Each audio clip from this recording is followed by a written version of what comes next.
দর্শক, আপনারা জানেন যে সম্প্রতি এশীয় উন্নয়ন ব্যাংক এডিবি এক প্রতিবেদনে বলছে যে বাংলাদেশের খেলাপি ঋণের হার এশিয়ার দেশগুলোর মধ্যে সবচেয়ে বেশি, যা অর্থনীতির জন্য স্বাভাবিকভাবেই ঝুঁকিপূর্ণ। আমরা সেসব তথ্য উপাত্তের খানিকটা আপনাদের সামনে তুলে ধরতে চাই। আমরা যদি দেখতে চাই যে 2005 সালের জুন 2025-এর জুন মাস পর্যন্ত আমরা দেখতে পাই যে বাংলাদেশে খেলাপি ঋণের হার 27.09%, যেটি 2024 সালে ছিল 20.2%, অর্থাৎ 6 মাসে প্রায় 6.89% পয়েন্ট বেড়েছে শুধুমাত্র 6 মাসে। এখন আমরা যদি বিগত 5 বছরের তথ্যপাত্র দেখি, সেখানে দেখতে পাই যে 2020 থেকে 2024 সেখানে খেলাপি ঋণ যেটা ছিল সে 2020 সালে ছিল 7.7%, এবং 2021 সালে ছিল 7.9, 2022 সালে 8.2 এবং 2023 সালে 9%। সেখান থেকে 2024 সালে প্রায় 12% বেশি বেড়ে 20.2% গিয়ে দাঁড়ায়। এই মুহূর্তে যদি আমরা দেখতে চাই যে এশিয়ার অন্যান্য দেশগুলোর সাথে তুলনা করে যে বাংলাদেশের অবস্থান কোথায়, সেখানে দেখতে পাবো যে মঙ্গোলিয়া 5.1%, ভিয়েতনামে 5.4%, পাকিস্তানে 6.3%, শ্রীলঙ্কা 12.9 এবং বাংলাদেশে যেটির পরিমাণ 20.2%, যেটি বলছিল যে ডিবি যে এশিয়ার দেশগুলোর মধ্যে বাংলাদেশের অবস্থান সবচেয়ে বেশি খেলাপি ঋণের ক্ষেত্রে। এ নিয়ে আলোচনার জন্য আমরা এই মুহূর্তে অনলাইনে যুক্ত হচ্ছি অর্থনীতিবিদ ডক্টর সায়েমা হক বিদিশা। আমরা যাচ্ছি তার কাছে। ডক্টর সায়েমা হক, আপনাকে বিজনেস 24-এ স্বাগত জানাচ্ছি। আমাদের অর্থনীতিতে এই মুহূর্তে খেলাপি ঋণটা একটা বড় মাথা ব্যথার কারণ। এখন যখন এই সংকটের মুহূর্তে এডিবির মতো বৈশ্বিক সংস্থা আমাদের সামনে এটি উপস্থাপন করে, তখন সেই সংকটটা আসলে কোথা থেকে তৈরি হয় বলে আপনার মনে হয়? ধন্যবাদ।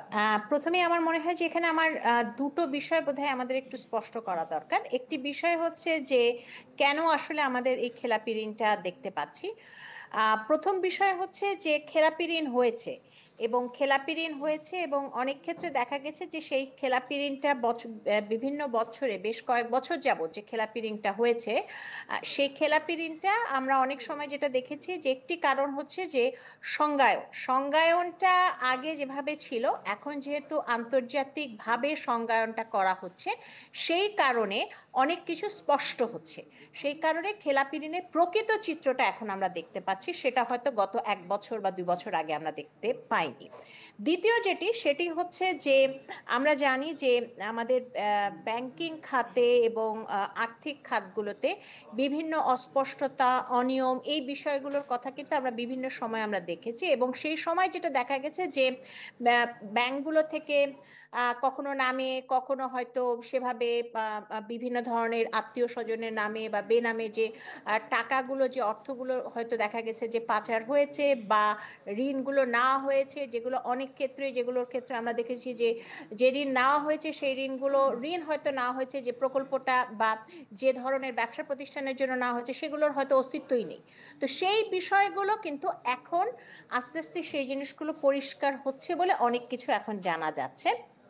সে কারণে যেটি বিষয় আমরা যেটা দেখতে পাচ্ছি যে পূর্ববর্তী সময়গুলোতে আমরা যে ঋণের যে চিত্রটা দেখেছিলাম, ঋণ সবসময় ছিল এবং সেই ঋণের বিষয়টা পূর্ববর্তী সময়গুলোতে যে ঋণের যে আমরা দেখেছি যে 2020 বলবো না, আমি বলবো যে আরও আগের থেকেই কিন্তু খেলাপি ঋণ কিন্তু ভীষণভাবে বাড়ছিল। কিন্তু ঋণ তফসিলীকরণ, ঋণ পুনর্গঠন, এই ধরনের বিষয়গুলোর মাধ্যমে অনেক সময় দেখা যাচ্ছিল যে এই ঋণের যে প্রকৃত যে চিত্রটা, সেই চিত্রটা কিন্তু আমরা আসলে জানতে পারিনি। এখন আমরা প্রকৃত চিত্রটা জানা যাচ্ছে, কিছু কিছু ক্ষেত্রে সেগুলো সুস্পষ্ট করা হচ্ছে, সংজ্ঞায়নটাকে আন্তর্জাতিক মানে দেখা হচ্ছে এবং যে বিভিন্ন সময় যে নামে বা বেনামে যে টাকাগুলো যে বিভিন্ন সময় নেওয়া হয়েছে, সেগুলোকে এখন যখন সেগুলোর বিভিন্নভাবে সুস্পষ্টীকরণ হচ্ছে, তখন কিন্তু আমরা বুঝতে পারছি যে এই পুরো চিত্রটা কি।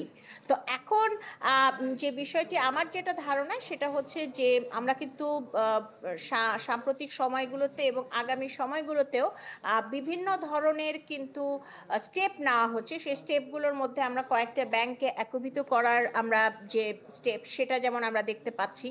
এর পাশাপাশি সুস্পষ্ট নীতিমালা তৈরির ব্যাপারে কিছু অগ্রগতি আমরা লক্ষ্য করছি। তো সেগুলোর মাধ্যমে যদি সংজ্ঞায়নটা এখন থেকে যদি সঠিকভাবে করা যায় এবং খেলাপি ঋণগুলোর ক্ষেত্রে পুনঃতফসিলীকরণ, পুনর্গঠন, এগুলোর মধ্যে যদি সুস্পষ্ট নীতিমালাটা থাকে এবং আন্তর্জাতিকভাবে যদি আমরা পুরো কাঠামোটাকে আনতে পারি, তাহলে আমরা পুরো জিনিসটা যে প্রকৃত চিত্র, এখন থেকে প্রকৃত চিত্র পাওয়াটা সম্ভব হবে। প্রকৃত চিত্র পাওয়াটা অত্যন্ত জরুরি, কারণ প্রকৃত চিত্র যদি আমরা না পাই, তাহলে কিন্তু আসলে আর্থিক খাতের কি অবস্থা সেটা কিন্তু সঠিকভাবে বোঝা সম্ভব না। তখন কিন্তু নীতি নির্ধারণও বাধাগ্রস্ত হতে পারে। ডক্টর সাইমা হক বিদিশা, আপনি আমাদের সঙ্গে থাকুন। আমরা আপনার কথা শুনছি। আমরা কিছুক্ষণ মধ্যে আরেকটি নিয়ে আসবো। আগস্টে মূল্যস্ফীতি কিছুটা কমেছে, আমরা যেটা জেনেছি সেটার একটা প্রতিবেদন আমরা দেখব। তারপরে দু একটা প্রশ্ন নিয়ে আমরা আবারও আপনার কাছে আসছি। দর্শক, এই নিয়ে আর কথা বলতে আমরা আবারও যুক্ত হচ্ছি ডক্টর সাইমা হক বিদিশার সাথে। ডক্টর সাইমা, আমরা যেটা দেখছি যে আগস্ট জুড়েই বাজারে কিন্তু অস্থিরতা ছিল, কিন্তু বিবিএস এর হিসাবে তার প্রতিফলন দেখা যায়নি। এটার কারণ কি হতে পারে? দেখুন, এখানে একটা বিষয় হচ্ছে যে আমাদেরকে আসলে দেখতে হবে যে যখন আমরা মূল্যস্ফীতির কথা চিন্তা করি, এখন তখন একটা শতকরা একটা হিসাব তো হয়। তো শতকরা হিসাবের মধ্যে যে বাস্কেটটা নেওয়া হয় বা যেভাবে হিসাবটা নেওয়া হয়, সেই হিসাবের মধ্যে অনেক সময় প্রকৃত চিত্রটা যে একেবারে সুস্পষ্টভাবে তুলে আসে তা কিন্তু না। আর আরেকটা জিনিস আমাদের যেটা বুঝতে হবে সেটা হচ্ছে যে তারপরও আমরা যে জিনিসটা গুরুত্বপূর্ণ সেটা হচ্ছে যে আহ, সংখ্যাগত দিক দিয়ে যদি আমরা বিবেচনা করি, সংখ্যাগত দিক দিয়ে কিন্তু একটা পর্যায়ে মূল্যস্ফীতি কিন্তু 10% ওপরে চলে গেছিল। সেটা কিন্তু আমরা ডাবল ডিজিট থেকে এখন 8%-এর কাছাকাছি ঘোরাফেরা করছে।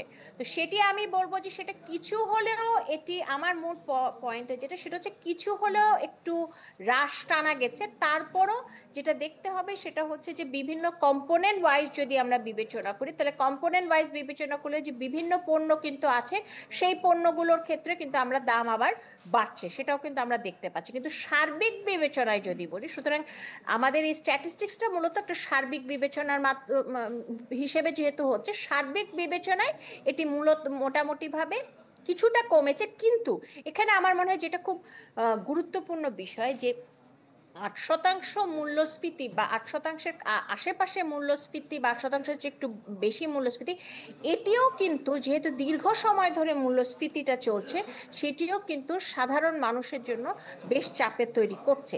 এবং বিশেষ করে আমি বলবো যে এখানে আমাদের খাদ্য মূল্যস্ফীতিটা নিয়ে যদি আমরা চিন্তা করি, তাহলে এমনিতে আমি যদি গ্রামীণ অর্থনীতি এবং শহরের অর্থনীতির কথা যদি আমি চিন্তা করি, শহরের ক্ষেত্রে বিশেষ করে বস্তি অঞ্চলগুলো এবং এই এই এই জায়গাগুলোতে একেবারে তৃণমূল পর্যায়ে যে মানুষগুলো যেখানে থাকেন, সেখানে কিন্তু সে ধরনের সামাজিক নিরাপত্তার বিষয়গুলো নেই, যেটা অনেক সময় কিন্তু আমরা গ্রামগঞ্জে আমরা দেখতে পাই।